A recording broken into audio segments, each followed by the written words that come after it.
So I am starting number system, संख्या पद्धति। तो देखिए, ये 8वीं क्लास का पहला चैप्टर है मैथमेटिक्स का, जो कि आज मैं शुरू करने जा रहा हूँ। और ये बेसिकली नंबर्स पे आधारित है, यानी काउंटिंग नंबर्स। तो 1 2 3 4 5 6 जैसे नंबर्स हैं, तो इन पे आधारित है।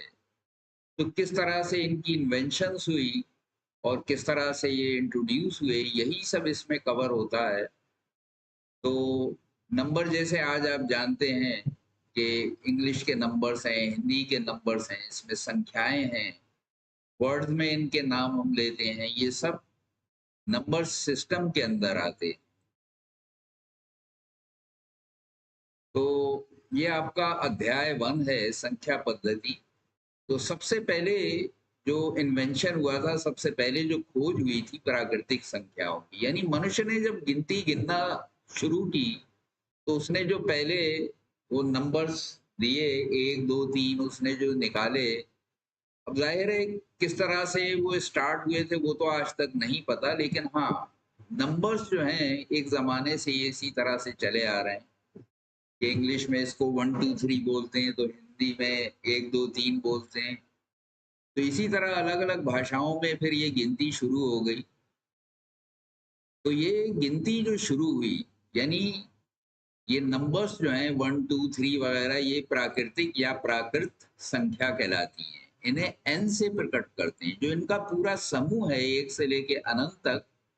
तो ये सारी संख्याओं का समूह जो है, ये एन से प्रदर्शित होता है। और सबसे छोटी संख्या प्राकृतिक संख्या की जो है, वो एक है।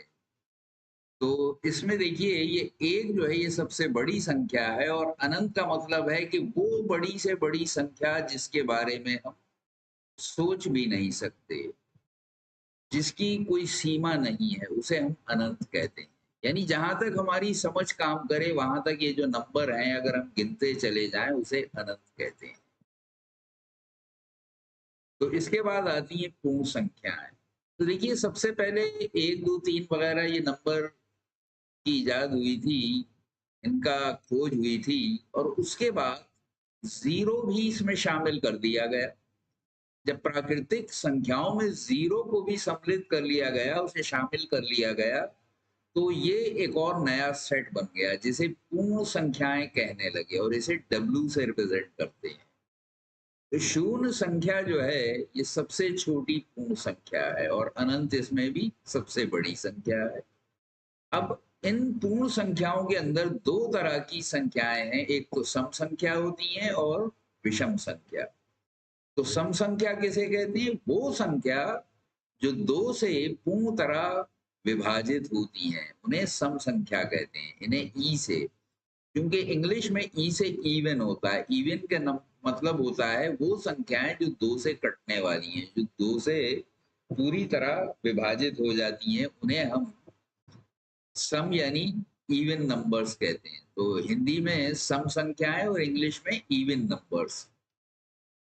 और इसे आमतौर पे कोई भी वेरिएबल लेके उससे 2 से मल्टीप्लाई करके दर्शाते हैं, जैसे 2m है, 2x है। तो इस तरह से इनको प्रकट किया जाता है, इन्हें प्रदर्शित इस तरह से करेंगे। जहाँ पे m जो है कोई भी नेचुरल नंबर हो सकता है, प्राकृतिक संख्या हो सकती है, और उसको 2 से गुणा करके हम इसको मान लेते हैं कि ये सम संख्या है। और विषम संख्या, विषम संख्याएं वो संख्याएं हैं जो दो से पूर्ण तरह विभाजित नहीं होती। अगर दो से आप उसे भाग देंगे तो एक आखिर में बच जाएगा, शेष बच जाएगा एक। तो ऐसी संख्याएं जितनी भी हैं, वो विषम संख्याएं कहलाती हैं, जैसे 1 3 5 7 9 11 13 वगैरह। और इनको हम ओ से रिप्रेजेंट करते हैं, क्योंकि ओ से इंग्लिश में ऑड नंबर होता है, तो इसलिए इसको ओ से प्रदर्शित किया जाता है। ठीक है। तो पूर्ण संख्याएं, सम संख्याएं, विषम संख्याएं, इनका मतलब समझ गए आप। तो पूर्ण संख्याएं प्राकृतिक संख्याओं का जो समूह था, उसमें जब जीरो को शामिल कर लिया गया तो पूर्ण संख्या कहलाने लगी। इसे इंग्लिश में होल नंबर कहते हैं, इसे डब्ल्यू से इसलिए लिखा जाता है। और इसके अंदर दो तरह की संख्याएं होती हैं, इवन और ऑड। इवन यानी सम संख्याएं, दो से कटने वाली संख्याएं जो हैं वो इवन यानी सम संख्याएं कहलाती हैं। जो दो से नहीं कटती हैं, दो से भाग देने पे जिसमें एक शेष बचे उसे विषम संख्या कहते हैं, जिसे इंग्लिश में ऑड नंबर कहते हैं। तो अब इसके बाद आती है अभाज्य संख्या। अभाज्य संख्या किसे कहते हैं? जिसको किसी दूसरे नंबर से भाग नहीं दिया जा सके। तो अगर इसके गुणनखंड किए जाएं, जैसे ये 2 है, 3 है, 5 है, 7 है, ये सब अभाज्य संख्याएं कहलाती हैं। क्यों? कि ये किसी से इनको भाग नहीं दिया जा सकता। तो ये जो है इनके गुणनखंड अगर आप करेंगे तो या तो ये नंबर खुद होगा और या एक होगा, इसके अलावा कोई इसका गुणनखंड नहीं होगा, यानी इसको किसी नंबर से भाग नहीं दिया जा सकता। इसीलिए इसे अभाज्य संख्याएं कहलाती हैं।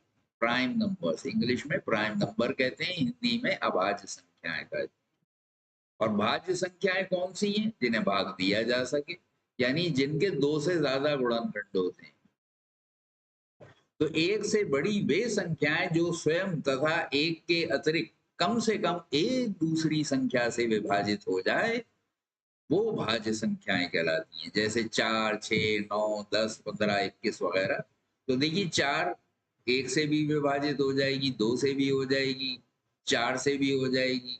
तो इसलिए ये भाज्य संख्या, और इंग्लिश में इसे कहते हैं कंपोजिट नंबर। तो एक न तो भाज्य है और न ही अभाज्य है। तो एक जो है ये इकलौता एक ऐसा नंबर है जो कि न तो अभाज्य संख्या में आता है न भाज्य संख्या। यानी इसके अंदर खास बात क्या है कि इसका गुणनखंड एक ही है, इकलौता है, यूनिक है। एक का कोई गुणनखंड नहीं है सिर्फ एक के अलावा। यानी ये नंबर भी खुद एक है और एक से ही विभाजित होता है। तो ये इसकी खास बात है। इसलिए न तो अभाज्य संख्या में आएगा न भाज्य संख्या में। और दो जो है ये इकलौता ऐसा नंबर है जो सम है, यानी दो से भाग दिया जा सकता है लेकिन ये अभाज्य है, क्योंकि दो खुद दो से ही विभाजित हो रहा है या एक से हो रहा है। तो जैसा मैंने बताया कि इसके फैक्टर यानी गुणनखंड सिर्फ दो हैं, तो इसलिए ये विषम संख्या है। और इसी तरह 3 है, 5 है, 7 है, ये भी अलावा अपने आप से। अब 3 को आप अगर ले लें तो 3 खुद से या तो डिवाइड हो जाएगा और या एक से होगा। इसी तरह 5 भी या तो 5 खुद से होगा या एक से होगा। ऐसे ही 7 भी या तो खुद से होगा या एक से होगा। इसके अलावा आगे और भी नंबर आते हैं। 7 के बाद जैसे 11 आता है, फिर 13 आता है, फिर 17 आता है, फिर 19 आता है, फिर 23 आता है, फिर 29 आता है। तो ये सारी अभाज्य संख्याएं।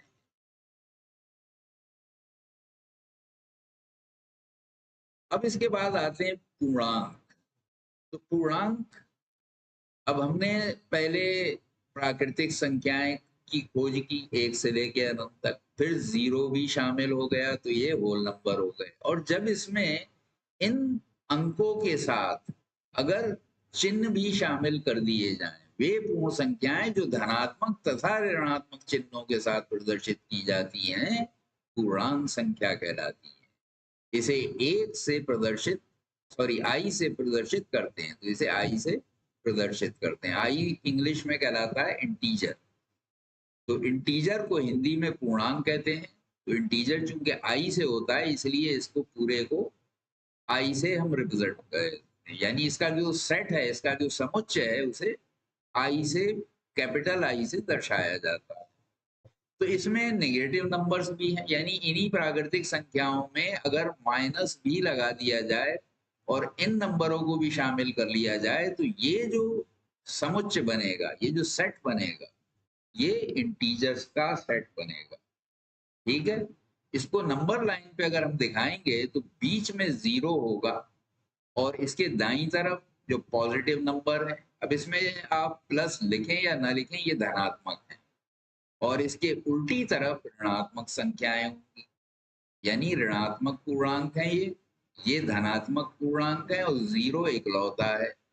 तो 3 तरह के पूर्णांक होते हैं, धनात्मक, ऋणात्मक और 0। तो प्रत्येक धन पूर्णांक समस्त ऋण पूर्णांकों से बड़ा होता है। तो ये उल्टी तरफ जितने हैं ये सबसे छोटे हैं और ये बड़े हैं। तो जैसे जैसे नंबर लाइन पे हम जीरो के दाईं तरफ जाएंगे संख्या का मान बढ़ता जाता है, और जीरो से उल्टे हाथ में जाएंगे तो मान इनका घटता चला जाता है। तो सीधी सी बात यह है कि नंबर लाइन पे जो चीज दाईं तरफ है वो बड़ी होगी, जो बाईं तरफ है वो छोटी होगी। जैसे यहाँ 4 और 3 को हम ले लें तो 4 3 से बड़ा होगा चूंकि इसकी दाहिनी तरफ है। 3 2 से बड़ा होगा चूंकि इसके दाहिनी तरफ है। 2 1 से बड़ा होगा चूंकि इसके दाहिनी तरफ है। 1 0 से बड़ा होगा चूंकि इसके दाहिनी तरफ है। इसीलिए 0 -1 से बड़ा है, -1 -2 से बड़ा है, -2 -3 से बड़ा है, -3 -4 से बड़ा है। ये समझना बड़ा जरूरी है कि जब हम ऋण वाली साइड में जाएंगे यानी ऋणात्मक पूर्णांक की बात करेंगे तो नंबर देखने में जितना बड़ा होगा उसका मान उतना ही छोटा होगा।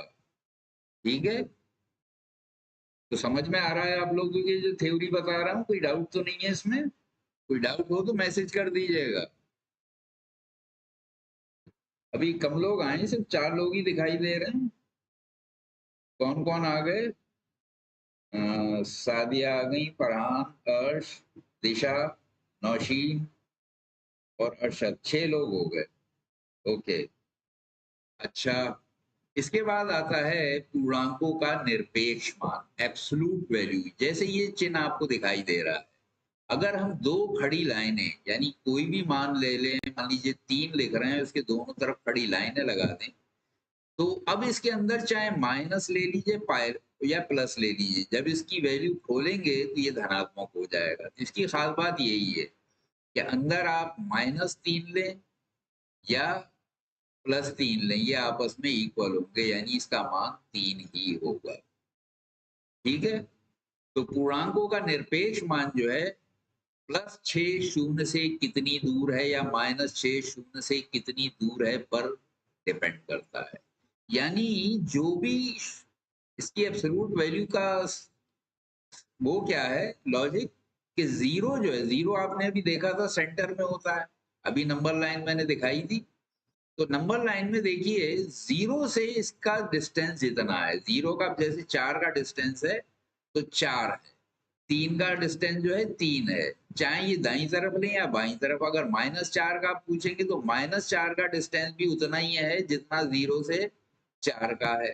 तो इसलिए एब्सोल्यूट वैल्यू जो है ये दोनों की अगर हम लें, चाहे -3 की या +3 की या -4 की या +3 की, सॉरी +4 की, वो आपस में इक्वल होंगे। तो असल में क्या है कि दोनों दूरियों का मान जो है ये यानी परिमाण है।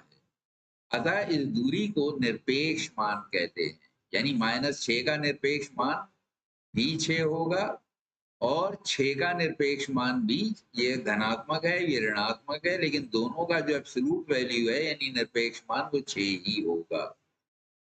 तो इसका मतलब क्या है, x का जो निरपेक्ष मान है यानी एब्सोल्यूट वैल्यू, कि x जब x ग्रेटर देन 0 हो, यानी x 0 से बड़ा हो तब इसे x लेते हैं, 0 होगा तो 0 ही लेंगे, और जब -x हो तो x लेस देन 0 होता है।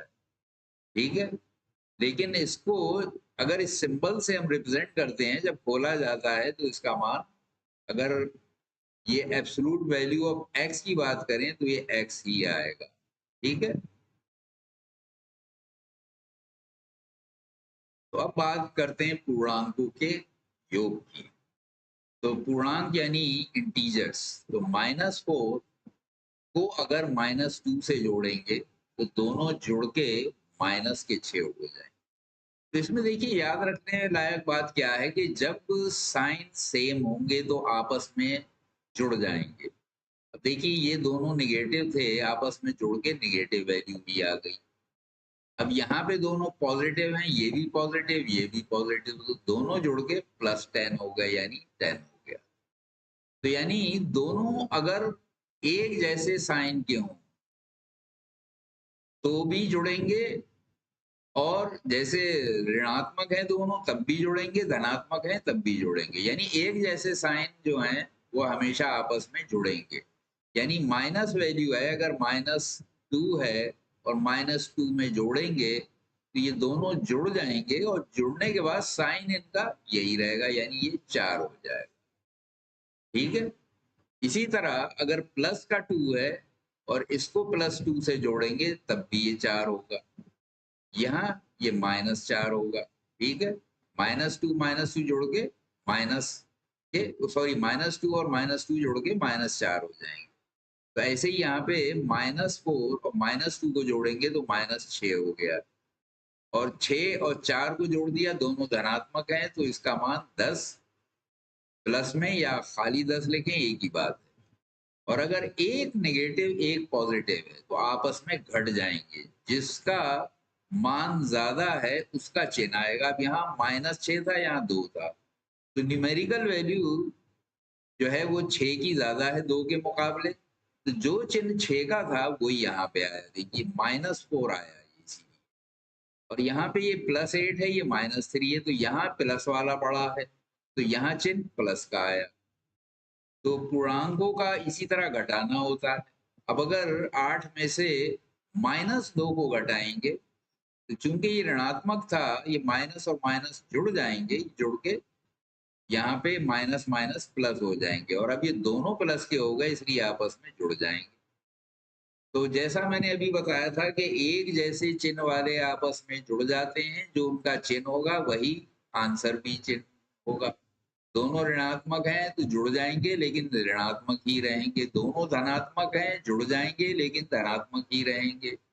तो ऐसे ही यहाँ पे घटाने में, जब ये माइनस था और ये निगेटिव वैल्यू थी, इसमें से इसको धनात्मक वाले में से ऋणात्मक को सब्ट्रैक्ट किया तो ये चिन्ह बदल जाएगा इस माइनस चिन्ह की वजह से। जब ब्रैकेट के बाहर कोई चिन्ह होता है तो अंदर के चिन्ह बदल जाते हैं। तो ये 8 + 2 हो गया, इसीलिए इसका मान 10 हो गया। ऐसे ही यहाँ पे अगर -7 में से -3 घटाएंगे तो इस बीच के माइनस की वजह से अंदर का ये माइनस चेंज हो जाएगा, ये प्लस हो जाएगा।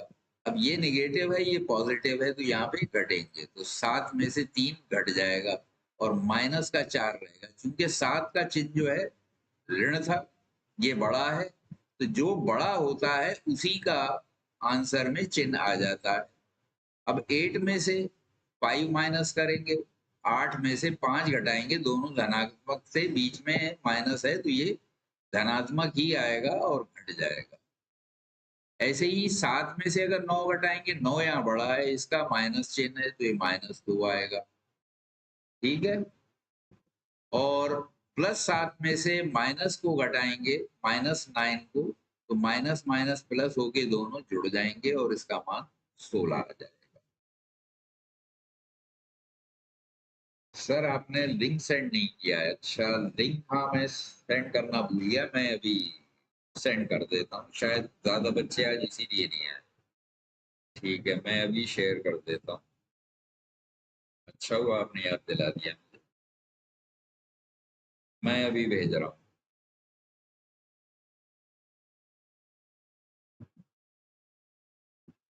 ओके, अभी भेजता हूँ।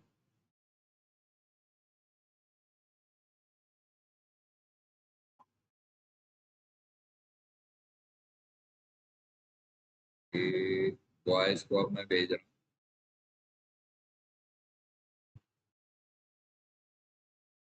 हूँ, ये वॉइस को भेज दिया मैंने, अब गर्ल्स को भेज रहा हूँ।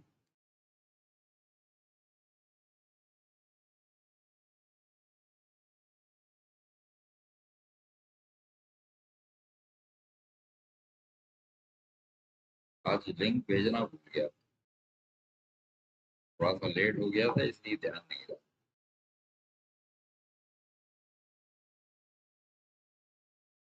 थोड़ा सा इसको सेट वेट करने में टाइम लग जाता है। असर की नमाज का टाइम भी 4:15 बजे होता है, 4:30 पे स्टार्ट करना होता है, इसलिए थोड़ी सी जल्दबाजी में करना पड़ता है।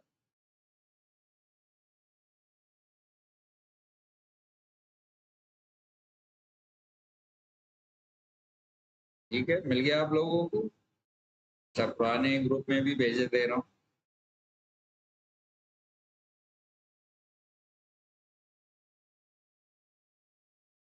पुराने ग्रुप में भी भेज दिया।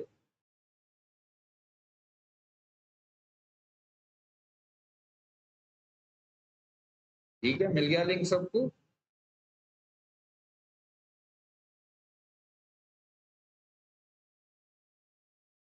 हाँ, तो हम कर रहे थे बात जोड़ने की और घटाने की, तो ये समझ में आ गया आपके, जो जोड़ना और घटाना मैंने दिखाया है यहाँ पे?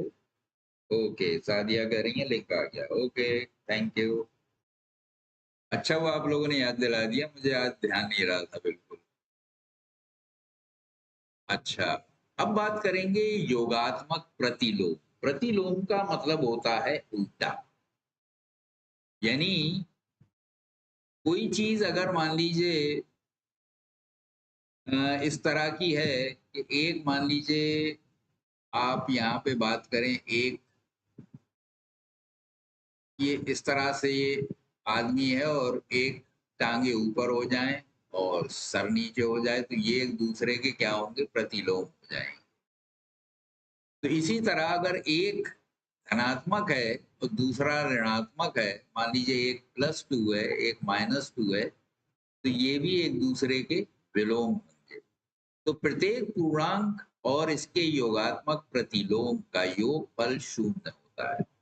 तो मैथमेटिक्स की भाषा में जब हम प्रतिलोम की बात करेंगे, तो धनात्मक प्रतिलोम का मतलब ये होता है, या योगात्मक प्रतिलोम, कि जब दोनों को जोड़ा जाएगा, यानी वो संख्या और उसका प्रतिलोम, तो उनका योग हमेशा 0 आएगा, 0 आएगा।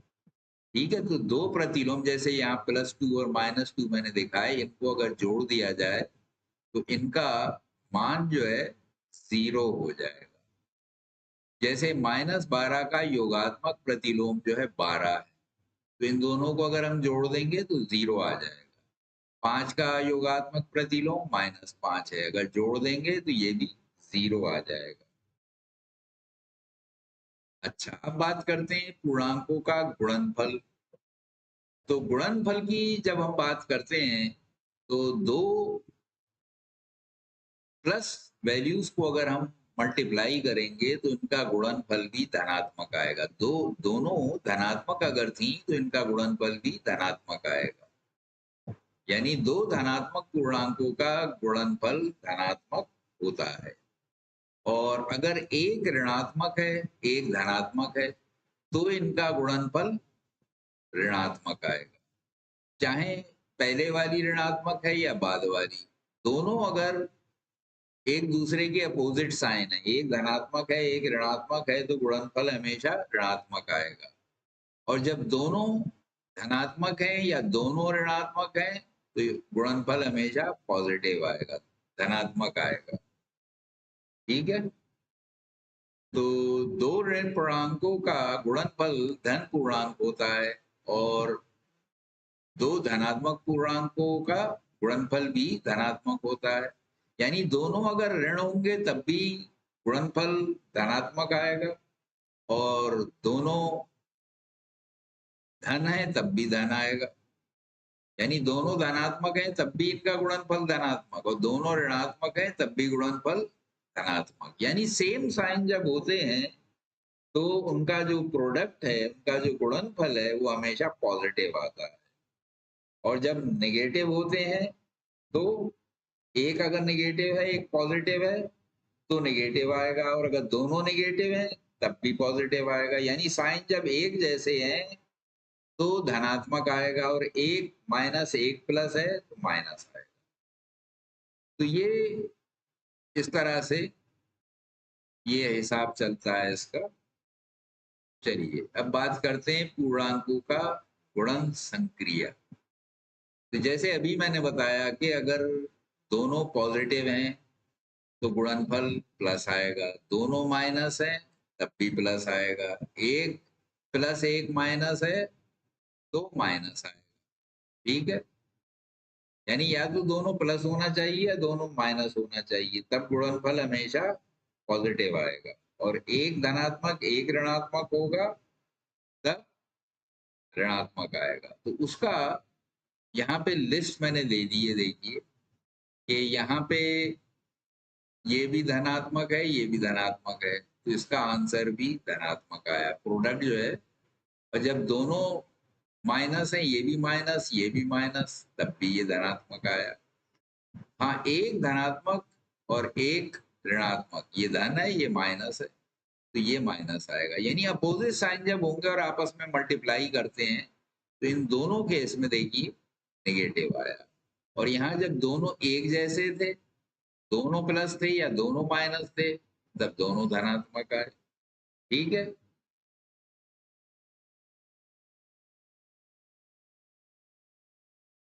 तो अब बात करते हैं भाग की संक्रिया की। तो गुणनफल की तो बात हो गई, अब हम भाग की बात करेंगे।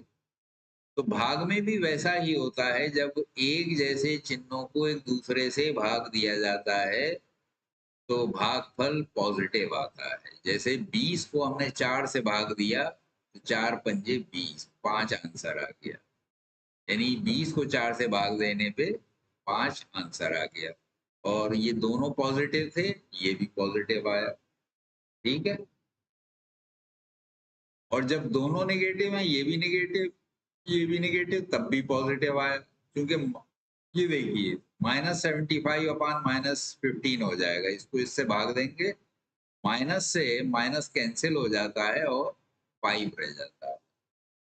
और अगर एक प्लस एक माइनस है, जैसे यहाँ पे 68 माइनस का है, 17 प्लस का है, तो यहाँ पे माइनस में आंसर आएगा। 17 चौक 68, मगर ये जो माइनस था ये अपने साथ ऐसे ही रहेगा। और ऊपर वाला जिसको भाग दिया जा रहा है वो प्लस है, जिससे भाग दिया जा रहा है वो नेगेटिव है, तब भी वही होगा। देखिए यहाँ पे जिससे भाग दिया जा रहा था वो नेगेटिव है, तो 13 छक 78, मगर ये आंसर -6 आया। तो यानी भाग देने में और गुणा देने में एक सी बात है, जब दोनों चिन्ह एक जैसे होंगे तो हमेशा धनात्मक आएगा। ठीक है। और जब दोनों में से एक धनात्मक एक ऋणात्मक होगा तो आंसर नेगेटिव आएगा। ये जैसे यहाँ पे दिखाया, यहाँ पे दिखाया। लेकिन एक बात है, अगर जीरो को हम किसी भी नंबर से भाग दें तो हमेशा जीरो ही आएगा, चाहे वो संख्या छोटी हो या बड़ी हो। जीरो के अलावा है तो जीरो ही आएगा, चाहे वो ऋणात्मक है चाहे धनात्मक है। लेकिन अगर किसी भी नंबर को जीरो से भाग दें तो अनंत मान आता है, यानी वो मान जो हमें ज्ञात नहीं है, जिसे परिभाषित नहीं किया जा सकता। किसी पूर्णांक में जीरो से भाग देने पे ऐसा आंसर आता है जिसका मान हमें ज्ञात नहीं है, यानी जो परिभाषित नहीं है। ठीक है, जिसका मतलब समझ रहे हैं आप लोग? परिभाषित न होने का यानी जिसको हम एज्यूम नहीं कर सकते, जिसे समझ नहीं सकते कि क्या है, वो मान आ जाएगा, यानी जिसे हल नहीं किया जा सकता।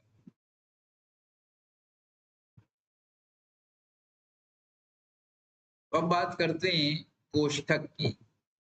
तो कोष्ठक 4 तरह के होते हैं। तो यहाँ पे देखिए कि लाइन दिखाई गई है, ये जिसका इस्तेमाल ये यहाँ पे दिखाया गया है, ये लाइन जो है ये सबसे छोटा कोष्ठक कहलाता है। ये सबसे अंदर हम लगाते हैं, रेखा कोष्ठक कहलाता है। विनकुलम इंग्लिश में कहते हैं, विनकुलम। और इसके बाद है ये, तो देखिए रेखा वाले के बाहर सबसे छोटा कोष्ठक ये आता है। ठीक है, यहाँ पे दिखाया गया है। इसके बाद ये जो है ये मंझला ब्रैकेट कहलाता है, मंझला कोष्ठक।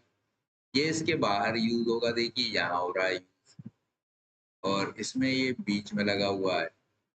और ये सबसे बड़ा ब्रैकेट कहलाता है, ये सबसे बाहर इस्तेमाल किया जाता है। अब जब खोलना शुरू करते हैं तो अंदर से बाहर को ये ब्रैकेट खोले जाते हैं। तो सबसे पहले रेखा कोष्ठक, फिर छोटा कोष्ठक, फिर मंझला कोष्ठक, फिर सबसे बड़ा कोष्ठक हटाया जाता है। तो यदि कोष्ठक से पूर्व ऋण चिन्ह है तो कोष्ठक हटाने पर उसके अंदर के चिन्ह बदल जाते हैं, लेकिन प्लस चिन्ह होने पर कोई परिवर्तन नहीं होता, जैसे अंदर था वैसे ही बाहर रहेगा। लेकिन अगर बाहर माइनस है, अंदर से बाहर आके बदल जाएगा। ठीक है।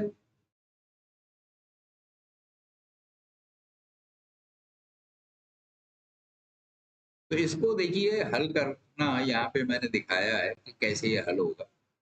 तो सबसे पहले रेखा कोष्ठक, फिर छोटा कोष्ठक, फिर मंझला कोष्ठक, जैसे अभी मैंने बताया था, फिर सबसे बड़ा कोष्ठक हटाते हैं। तो यहाँ एक एक करके मैंने हटाया है। सबसे पहले ये वाला जो है यहाँ पे हटा दिया। तो ये 6 - 2 था, तो 6 में से 2 गए, 4 बचे।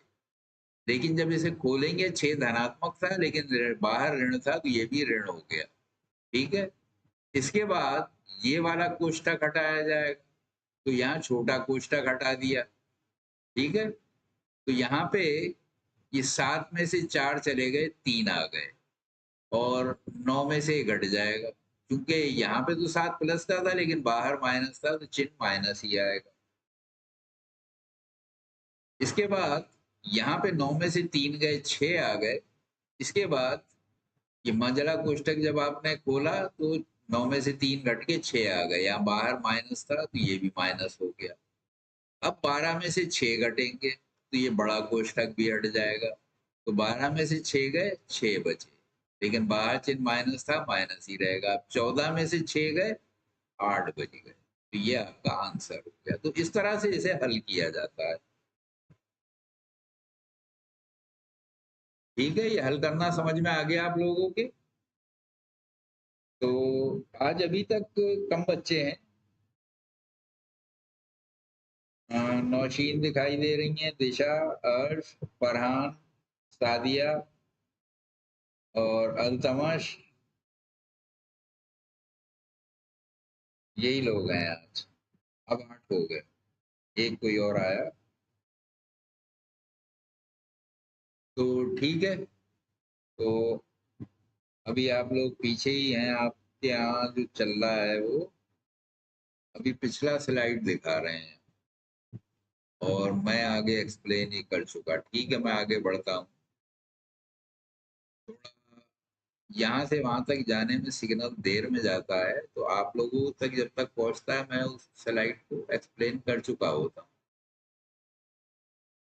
तो अभी जो आपके पास चल रहा है, इस पे कोष्ठक वाला पेज चल रहा है, मैं उसको एक्सप्लेन करने वाला पेज बता चुका।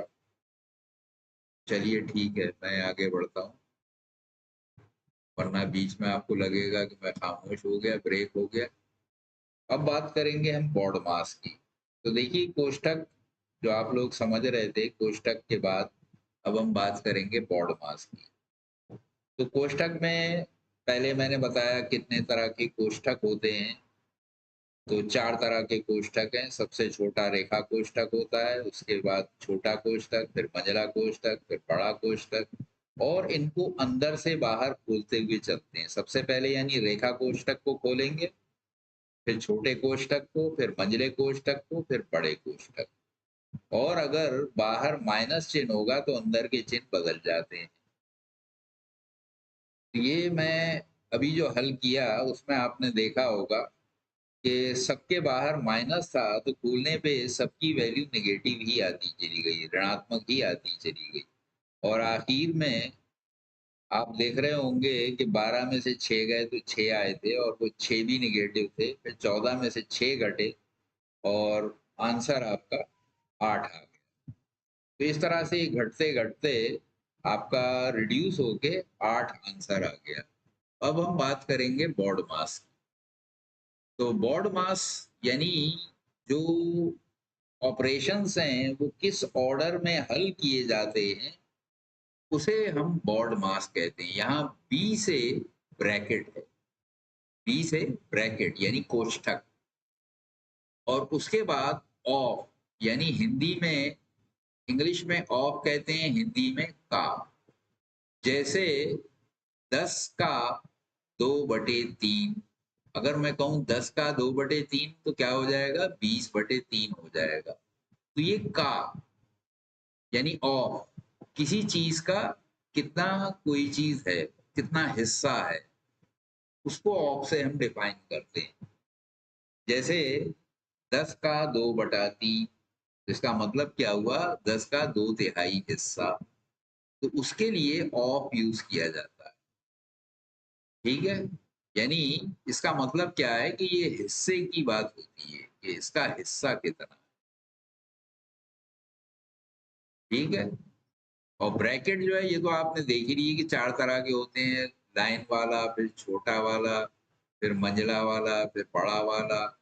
तो इस तरह से ये कोष्ठक जो है ये इसी ऑर्डर में खोलते हुए चलेंगे, यानी सबसे पहले कोष्ठक खोलेंगे, कोष्ठक के बाद जहाँ पे ऑप आया होगा या हिंदी में का आया होगा उसको हम ऑपरेट करेंगे, और फिर डिवीजन यानी भाग। तो डी से डिवीजन है, ओ से ऑफ है, बी से ब्रैकेट है, इसके बाद आता है एम। एम से मल्टीप्लीकेशन है, हिंदी में गुणा कहते हैं, ठीक है। और डिवीजन के बाद है मल्टीप्लीकेशन, तो मल्टीप्लीकेशन का मैंने बता दिया गुणा। और ए से एडिशन है यानी योग यानी जोड़ना। और सबसे आखिर में जो है एस है, एस का मतलब है सब्ट्रैक्शन यानी घटाना। तो हम जब ये सारे चिन्ह किसी समीकरण में आ जाएंगे तो इसी ऑर्डर में इसको हल करते हुए चलेंगे। अगर आप ये ऑर्डर नहीं लगाएंगे तो आपका आंसर गलत हो जाएगा। इसको हमें ऐसे ही मेंटेन रखना पड़ता है, ठीक है।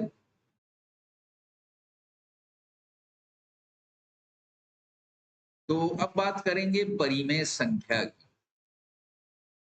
तो परिमेय संख्या वो संख्याएं हैं कि जिन संख्याओं को P अपान क्यू के रूप में व्यक्त किया जा सके, यानी बटे में लिखा जा सके।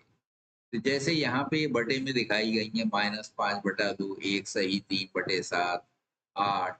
अब आप कहेंगे 8 में तो बटा कोई नहीं, मगर 8 को 8/1 तो लिख सकते हैं। तो इसलिए यहाँ पे लिख के दिखा दिया गया है कि परिमेय संख्या क्यों है। अब ये P अपान क्यू की फॉर्म में आ गया, तो किसी भी नंबर को हम परिमेय संख्या के रूप में दर्शा सकते हैं।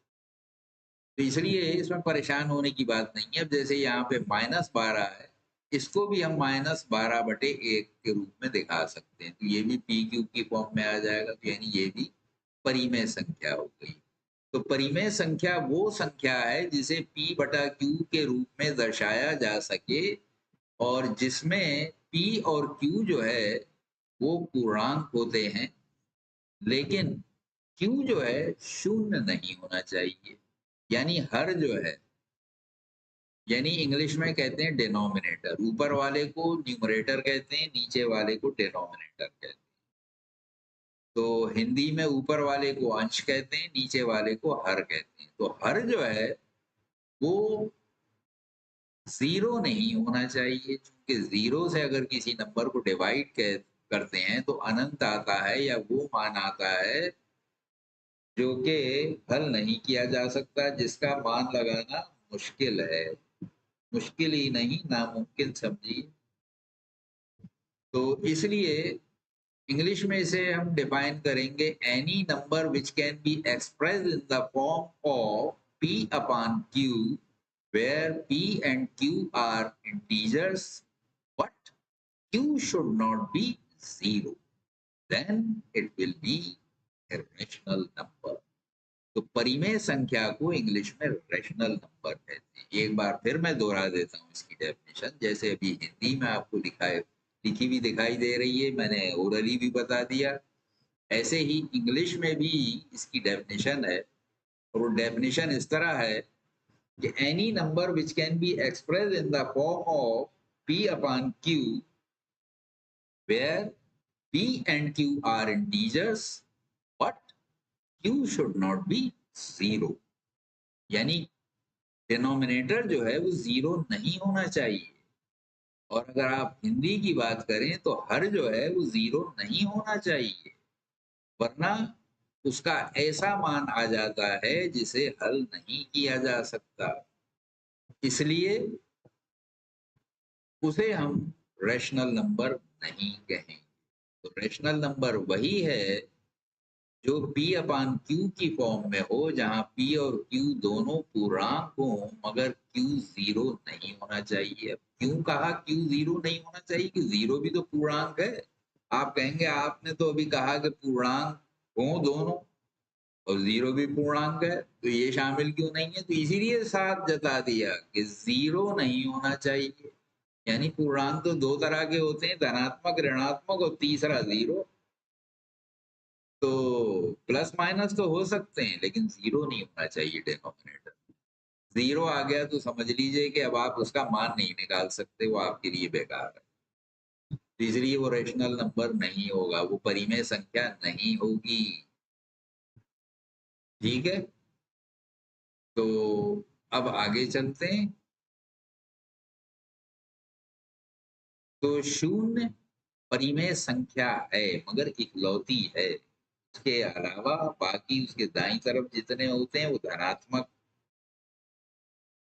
होते हैं और उसके लेफ्ट साइड में ऋणात्मक होते हैं, लेकिन शून्य भी खुद जो है वो परिमेय संख्या है, क्योंकि उसे भी तो 0/1 लिख सकते हैं ना, तब भी वो जीरो ही रहेगा। इसके नीचे आप कुछ भी लगा दीजिए, वो जीरो ही रहेगा। तो इसीलिए शून्य भी परिमेय संख्या है। तो दो परिमेय संख्याओं के बीच अनंत परिमेय संख्या हो सकती हैं या होती हैं। तो यानी अगर दो कोई भी परिमेय संख्या है, यानी रेशनल नंबर्स हैं, उसके बीच में जितने मर्जी आए आप दूसरे रेशनल नंबर्स फिट कर सकते हैं। आपके ऊपर है, जितने मर्जी आए कर लीजिए। जैसे यहाँ पे उदाहरण के तौर पे दिखाया कि 1 और 2 इनके मध्य 5 फिट करना है। तो 1 और 2 के बीच में 5 समदूरस्थ परिमेय संख्या, समदूरस्थ का मतलब यानी उनके बीच का गैप भी बराबर हो। तो ऐसा निकालने के लिए वैसे तो आप जो मर्जी है बीच में लिख दिए, उसकी संख्या का मान जो है 1 से ज्यादा होना चाहिए, 2 से कम होना चाहिए, दो बीच के परिमेय संख्या हो जाएंगी। लेकिन यहाँ पे शर्त क्या रखी गई है कि समदूरस्थ, जिनके बीच का डिस्टेंस इक्वल हो, गैप यानी बराबर।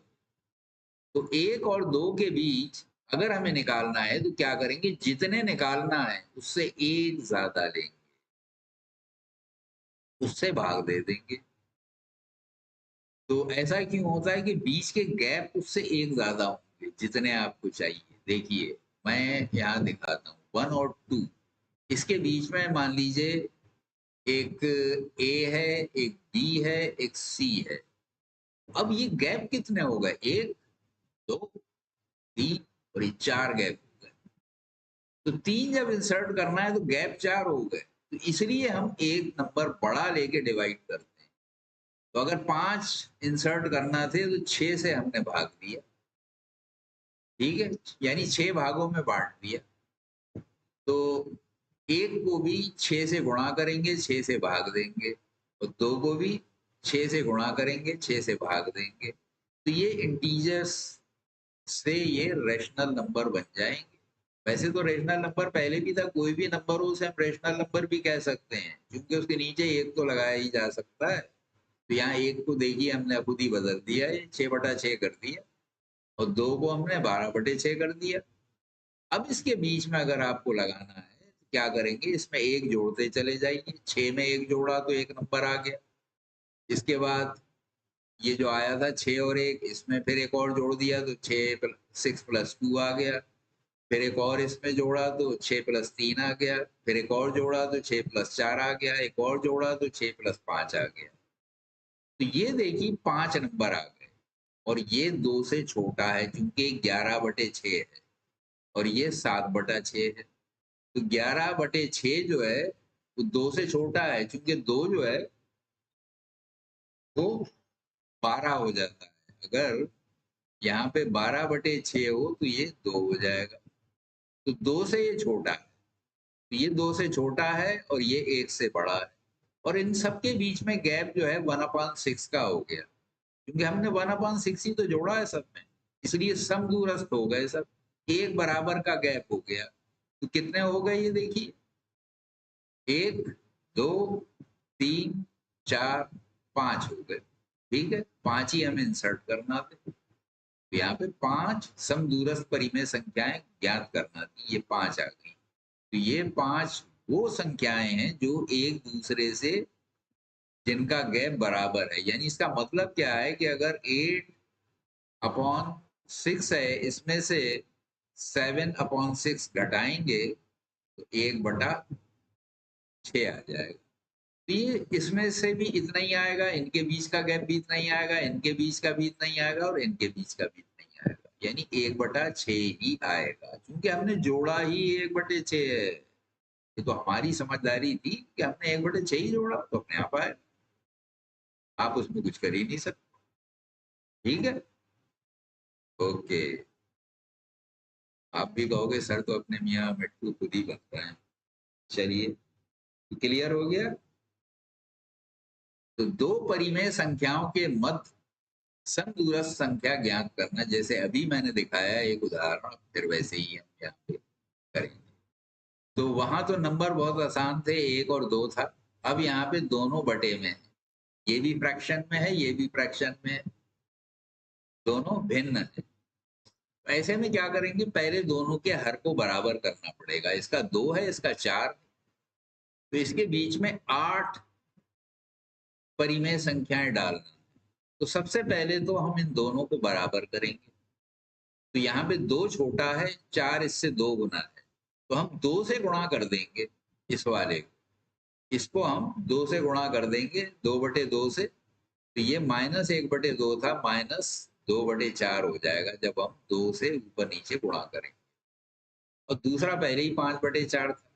अब 8 समदूरस्थ निकालना है, तो जैसे मैंने अभी बताया था कि अगर 8 इंसर्ट करना है तो 9 बीच में गैप होंगे, तो 9 से ऊपर नीचे मल्टीप्लाई करेंगे, यानी 8 + 1, एक ज्यादा। जितने इंसर्ट करना है उससे एक ज्यादा, ये हमेशा याद रखिए कि जितने भी आपको बीच में इंसर्ट करना है परिमेय संख्याएं, उनसे एक ज्यादा लेके ऊपर नीचे गुणा करेंगे, अंश में और हर में, दोनों में। तो अब ये छोटा वाला जो था, यानी -1/2 था, उसका हमने 2/4 किया था, और अब ये 18/36 हो गया। और ये 5 था, 5 ने 45 हो गया, 9 चौक 36 हो गया। तो अब हर दोनों का बराबर हो गया, 36 हो गया। और -18 और 45 के बीच में अंतर कितना हो गया, तो 45 में से 18 को घटा दीजिए, तो अंतर आ जाएगा 63 आ गया। और इस 63 को 9 से भाग दीजिए, हमने जितने से यहाँ गुणा किया था उतने से ही भाग देंगे, तो समदूरस्थ अंतर आ जाएगा, यानी कॉमन डिफरेंस। तो कॉमन डिफरेंस यहाँ पे 7 आ गया। ठीक है, इस 7 को ही अब हम जोड़ते चले जाएंगे, तो हमारे आगे के नंबर्स आ जाएंगे। कैसे आएंगे मैं देखिए अगले स्लाइड में दिखाता हूँ, यहाँ जगह कम थी। तो अब देखिए, सबसे पहले सबसे छोटा जो था वो -18/36 था, और सबसे बड़ा 45/36 था। तो इसी में हमने दोनों का डिफरेंस निकाला था, ये मैं दोबारा इस पेज पे दिखा रहा हूँ। तो इसको मैंने घटाया तो 63 आ गया। 63 को 9 से भाग दिया, क्योंकि 9 अंतर, 9 गैप बीच में आते हैं अगर 8 संख्याएं हमें बीच में डाल, तो इसलिए 9 से ही भाग देंगे। 9 से ही यहाँ पे गुणा भी किया था, यहाँ पे 9 से ही गुणा किया था, तो इसको भाग देने पे 7 आ गया, 9 सत्ते 63। अब ये 7 जो आया, ये आप जोड़ते चले जाइए ऊपर हर में। तो पहला वाला जो है -18 में 7 जोड़ा तो -11/16 आ गया, ये पहला आपका परिमेय संख्या।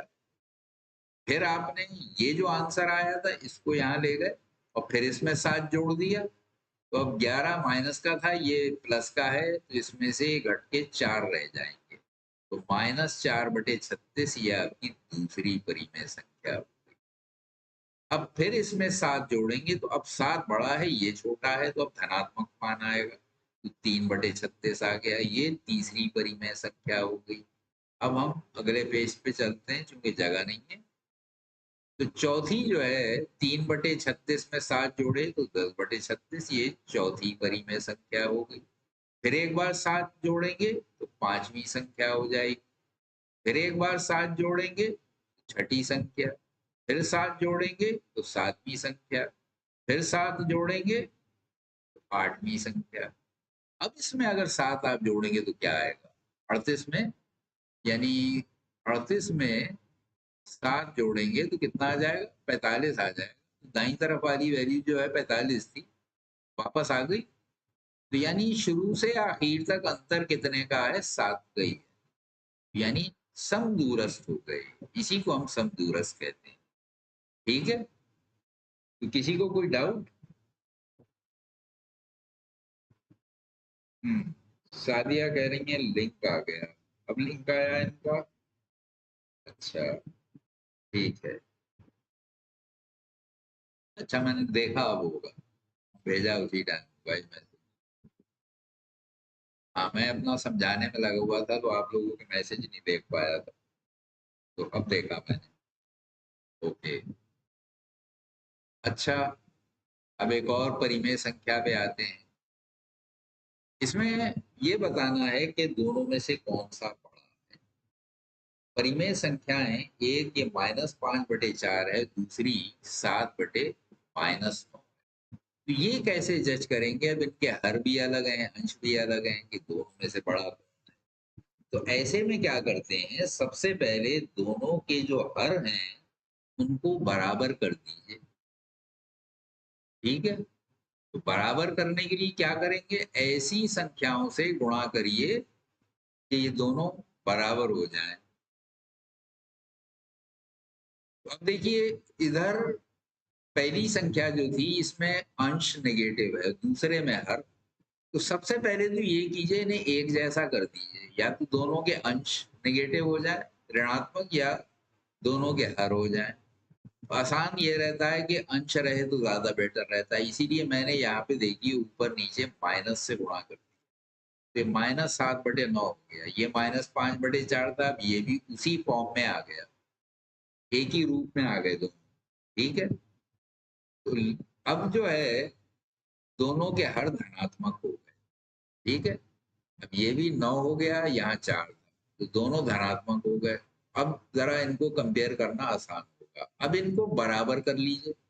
तो सबसे आसान तरीका क्या होता है कि जो इधर हर है उससे इधर गुणा कर दीजिए, जो इसका हर है उससे इधर गुणा कर दीजिए।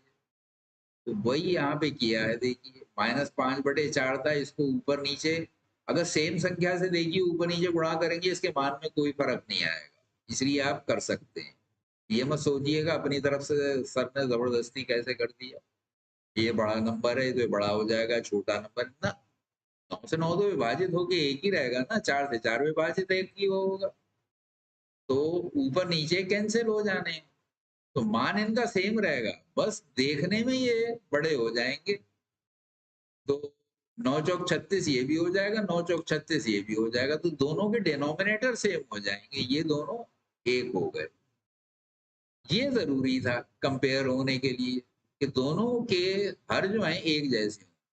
जब हर बराबर हो तो अंश जिसका छोटा होगा वो छोटा होगा, जिसका अंश बड़ा होगा वो बड़ा होगा। दूसरी बात ये याद रखिए कि यहाँ पे जैसे -45 है और यहाँ -28 है, तो आप कहेंगे नंबर तो ये छोटा है ना। माइनस में उल्टा हो जाता है, अगर माइनस है तो जो नंबर देखने में बड़ा लग रहा है वो ज्यादा छोटा होता है। आपने नंबर लाइन पे पीछे देखा था कि नंबर लाइन पे क्या होता है, जो बड़ा नंबर है वो उल्टी तरफ होता है, और नंबर लाइन पे जो चीज उल्टी तरफ होती है वो छोटी होती है, जो सीधी तरफ होती है दाईं तरफ जो होगी वो बड़ी होगी। तो इसीलिए ये -45 जो है ज्यादा लेफ्ट में होगा बनिस्बत -28 के, तो इसलिए ये ज्यादा छोटा होगा, ये बड़ा होगा। इसीलिए यहाँ पे चिन्ह देखिए ये लगाया। इस चिन्ह का मतलब क्या है, जिधर नोक होती है वो साइड छोटी होती है, जिधर मुंह खुला होता है वो बड़ा होता है, याद रखिए। बड़ा आसान है याद रखना कि जिधर मुंह खुला वो बड़ा, जिधर नोक वो साइड छोटी। क्योंकि ये हम ऐसे भी यूज करते हैं और ऐसे भी। इसका मतलब होता है लेस देन, यानी ये साइड छोटी है और ये साइड बड़ी है, इसकी ये साइड बड़ी है, ये साइड छोटी, यानी नोक वाली साइड हमेशा छोटी होगी, जिधर मुंह खोला है वो बड़ा होगा। ठीक है, तो यहाँ पे अब वापस इनको पुराने रूप में ले आए। पहले हमने एक ही नंबर से इनको ऊपर नीचे गुणा किया था, वापस भाग कर दीजिए। तो देखिए यहाँ पे हमने काय से किया था, यहाँ 4 से किया था और यहाँ पे 9 से किया था, तो दोनों को वापस 4 से और 9 से भाग दे दीजिए। तो इसको 4 से भाग देंगे, 4 सत्ते 28 हो जाएगा। तो इस नंबर को मैंने लाके अब यहाँ लिख दिया है और इस नंबर को लाके यहाँ लिखा है, तो आप कंफ्यूज मत होना क्यों किया है, ये चिन्ह पलट दिया है। यहाँ पे लेस देन का साइन था, यहाँ ग्रेटर देन का है, यानी उल्टे तरफ वाला बड़ा है, दाईं तरफ वाला छोटा है। यहाँ पे बाईं तरफ वाला छोटा था, ये बड़ा था। ठीक है, तो अभी जैसे मैंने बताया कि ये जो चिन्ह होता है इसमें जिधर नोक है ये छोटी होती है, ठीक है, और जिधर मुंह खुला होता है ये बड़ा होता है। इसी को पलट के रख देंगे तो फिर इधर बड़ा हो जाएगा, इधर छोटा हो जाएगा। ये चीज बड़ी इंपॉर्टेंट, ये समझना बहुत जरूरी है। ये आपने गलत समझ लिया तो मामला उल्टा हो जाएगा। ठीक है, चलिए अभी एक दो और मैं एक्सप्लेन कर सकता हूँ, अभी पूरे 5:30 नहीं बजे। हाँ, नमाज का टाइम भी हो जाता है 5:45 पे, तो ज्यादा देर नहीं चला सकते, ये प्रॉब्लम। चलिए, परिमेय संख्याओं को आरोही क्रम में रखना। आरोही क्रम क्या होता है? आरोही क्रम का मतलब होता है छोटे से बड़ा, अवरोही बड़े से छोटा। यानी आरोही क्रम में लिखने का मतलब है बढ़ते क्रम में रख। ये संख्याएं दी थी, तो अब इनको कंपेयर कैसे करेंगे? अब ये दोनों तो देखिए नेगेटिव रहेंगी, इसमें एक नेगेटिव है, इसमें दोनों नेगेटिव है, ये पॉजिटिव हो जाएगी। तो अब ये 3/5 जो है हमने क्या किया, इसको दशमलव में बदल दिया, यानी 3 को 5 से भाग दे दिया। 5 छक्के 30, ठीक है।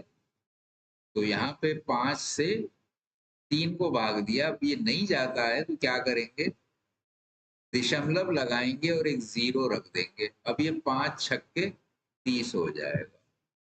तो ऐसे भाग देते हैं। अगर आपको भाग देना नहीं आता है, कुछ बच्चे काफी टाइम तक बड़े क्लास में चले जाते हैं, भाग देना नहीं आ पाता है, अंडर रूट निकालना नहीं आता है, तो ये इसलिए बताना बड़ा जरूरी होता है कि भाग कैसे दिया जाता है। खास तौर से जब छोटे नंबर को बड़े से दिया जाता है तो अक्सर बच्चे कंफ्यूज हो जाते हैं, वो सोच नहीं पाते हैं कैसे। तो उसमें यही किया जाता है, पॉइंट लगा के एक 0 बढ़ा देते हैं। अब ये बड़ा हो गया, 30 हो गया, ये 5 हो गया, तो 5 छक्के 30। तो ऐसे ये 0.6 आया। अब यहाँ 10 से भाग देना तो बड़ा आसान है, बस एक 0 है। अब अगर एक के बाद 0 हो तो बड़ा आसान है भाग देना, जितने 0 हो दशमलव उतने स्थान पे आ जाता है। यही अगर मान लीजिए 7/100 होता, तब ये हो जाता 0.07, यानी 2 स्थान के बाद दशमलव आ जाता। अगर एक 0 है तो एक स्थान पे आ गया। ठीक है, बड़ा आसान है। यहाँ 15 से इसको भाग देंगे, यहाँ पे भी वही है कि भाग देने के लिए आपको 15 से अगर भाग देना है तो क्या करेंगे, 8 में नहीं जाता है तो पहले पॉइंट लगाएंगे, फिर 0 रखेंगे।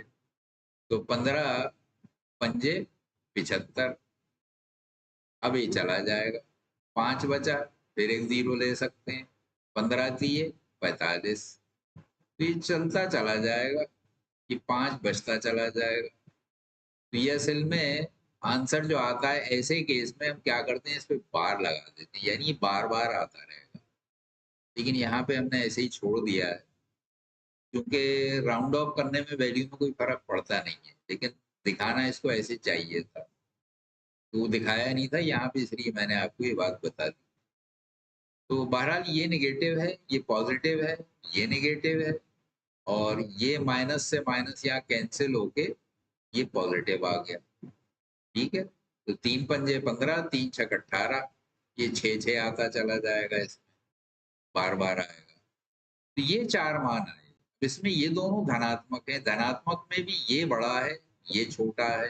ऋणात्मक में जिसका मान देखने में कम है वो बड़ा होगा, यानी सबसे बड़ा कौन हो गया, ये, फिर ये, फिर ये, और सबसे छोटा ये रह गया। ठीक है, तो आरोही क्रम में रखने से क्या हुआ कि जो सबसे छोटा था उसको सबसे पहले रखेंगे, जो उससे बड़ा था फिर वो रखेंगे, फिर उससे बड़ा रखेंगे, फिर सबसे बड़ा रखेंगे। ठीक है, तो इस तरह से इसको आरोही क्रम में रख देंगे। ठीक है, अब देखिए आप सोचेंगे ये 3/5 है, ये 17/13 है, तो ये बड़ा कैसे हो गया? अरे भाई ये 0.6 आया था और ये कितना आया था? ये 0.56 आया था। तो ये अगर 0.6 है तो देखिए ये 0.56 है।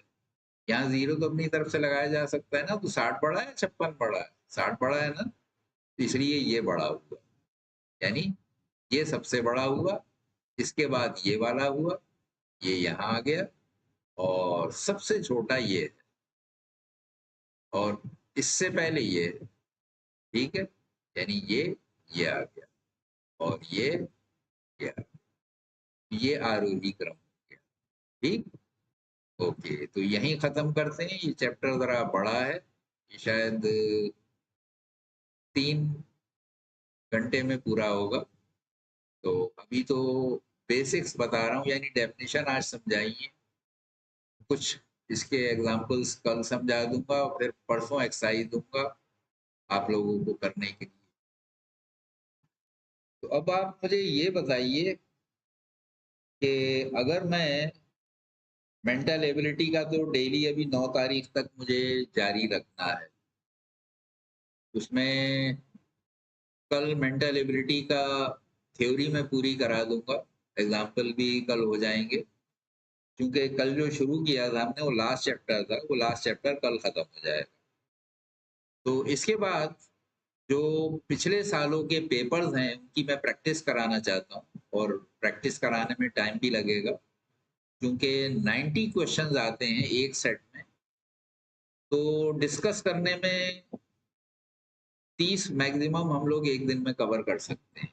जैसे एक्सप्लेन करने में, थ्योरी बताने में तो 20-22 मुश्किल से हो पाते हैं, लेकिन अगर हम खाली आंसर्स आप घर से करके लेके आए, मैं अगर पीडीएफ पहले से भेज दूँ, आप करके ला सकते हैं, तो उसमें थोड़ी स्पीड बढ़ जाएगी, 30 से ऊपर भी हो जाएंगे। तो मैं कोशिश यही करूंगा कि आपको पीडीएफ भेजता रहूं और अगले दिन आप लेके आते रहें। तो कल तो हम चैप्टर अपना मेंटल एबिलिटी वाला खत्म करेंगे, जो लास्ट चैप्टर कल हमने शुरू किया था, नंबर सीरियल और टाइम वाला, टाइम सीक्वेंस। तो कल उसको फिर लेंगे, तो आप लोग याद रखिएगा। ठीक है, तो इसके बाद अब मैं ये खत्म कर रहा हूँ। तो अभी आप लोगों का थोड़ा चलता रहेगा, ये स्लाइड जो है मैं खत्म कर चुका हूँ, अभी ऑनलाइन वो चल रहा है।